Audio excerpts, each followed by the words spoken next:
Friends, ఒక good proverb ఏంటంటే, according to Ramakrishna Paramahamsa ఏమన్నాడంటే, ఇతరుల చెడు గుణముల గురించి చర్చిస్తూ నీ సమయాన్ని వృధా చేసుకోవద్దు, అది నీకు ఏ విధంగానూ ఉపయోగపడదు అని అకార్డింగ్ టు రామకృష్ణ పరమహంస చెప్పాడు. కానీ ఈ కాలం లోపల ఇప్పుడు సొసైటీలో ఉన్న సిచ్యువేషన్లో ఎవరు చూడు పక్క వాళ్ళ గురించే మాట్లాడుతూ తమ అమూల్యమైనటువంటి సమయాన్ని వృధా చేసుకుంటున్నారు. ఫ్రెండ్స్, ఆ టైంలో మనం ఒక బుక్ చదవండి, కొంత జ్ఞానం వస్తుంది. కొంచెం ఏదన్నా ఒక పని చెయ్యండి, పని పూర్తవుతుంది, తృప్తి మిగులుతుంది.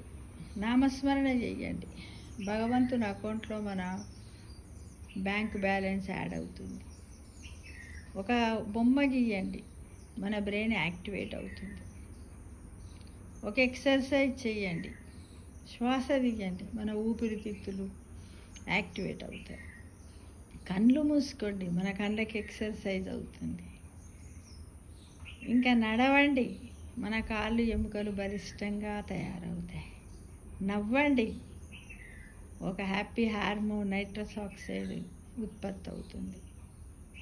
ఇలా ఎన్నో రకాలుగా మనము చెయ్యొచ్చు. కానీ ఒక్క నిమిషం, ఒక సెకండ్, ఒక అవర్ ఎప్పుడు కూడా మనము ఇతరుల చెడు గుణముల గురించి చర్చించవద్దని ఈ వీడియో ద్వారా మీకు మెసేజ్ ఇస్తున్నాను. Friends, thank you for watching.